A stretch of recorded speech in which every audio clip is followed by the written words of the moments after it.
To this day, my mother struggles with the idea that, like, her offspring has any sort of mental health issue. I still hid it from some people because I didn't want anyone to treat me like I was weak. It always comes back to the exact same thing. You know, you're crazy, estás loco. I never really, would mentally allow myself to be weak. You develop this whole, like, yeah, I'm fine, everything's great, because it wasn't talked about then.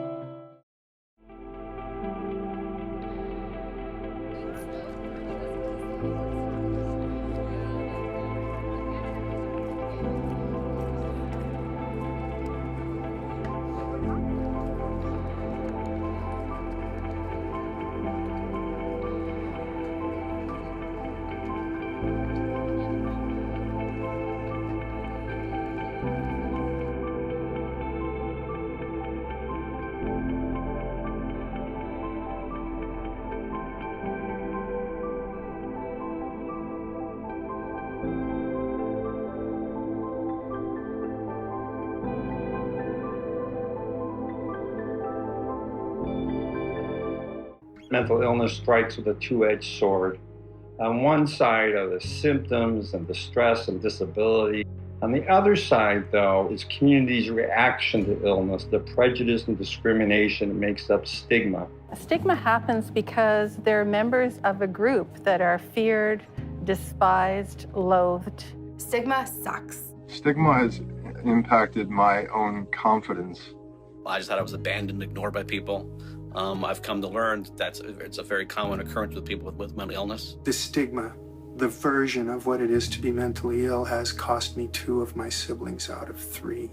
It's woven into the fabric of our society, and it stems back centuries, really, when mental illness was considered a character flaw. There's such a bad stigma attached with having a mental illness or showing a symptom of it, and it's just not okay. Not in the high schools, not at all, actually. Every life is touched by mental illness. It doesn't matter if you're black, you're white, you're a man, you're a woman, you're young, you're old. It affects all of us. In very personal ways.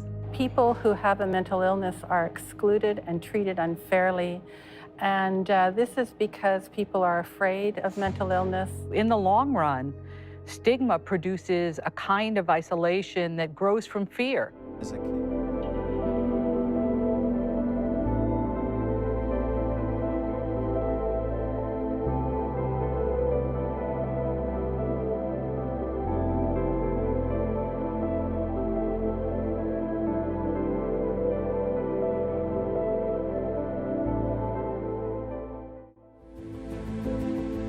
I've had anxiety since I was a little kid.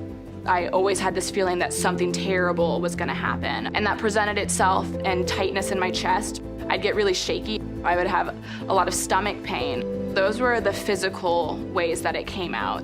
For the longest time, I didn't know that was my anxiety. I just knew that was something that happened to me. Around middle school, I started to get depressed, and it progressively got worse as I got into high school. Everything just seemed kind of gray.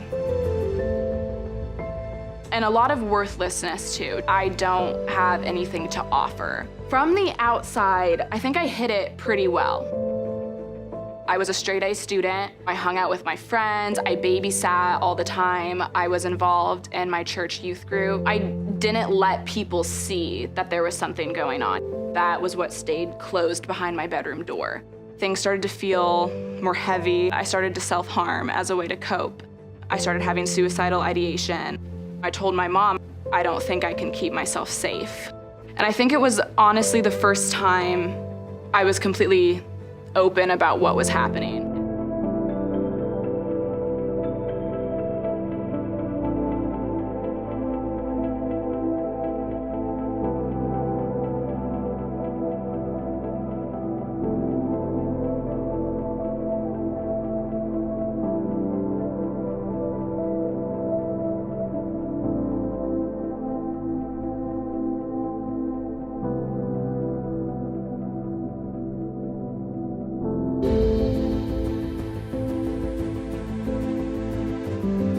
Today, I am in remission from my depression for the first time in who knows how long. I'm getting to know parts of me that aren't just anxious and depressed Julia. I'm clean from self-harm. I'm majoring in social work, and I really want to work in behavioral health with children, specifically in a crisis or inpatient setting. You're not at fault for where you are right now. It's okay to be afraid, but I don't want you to give up.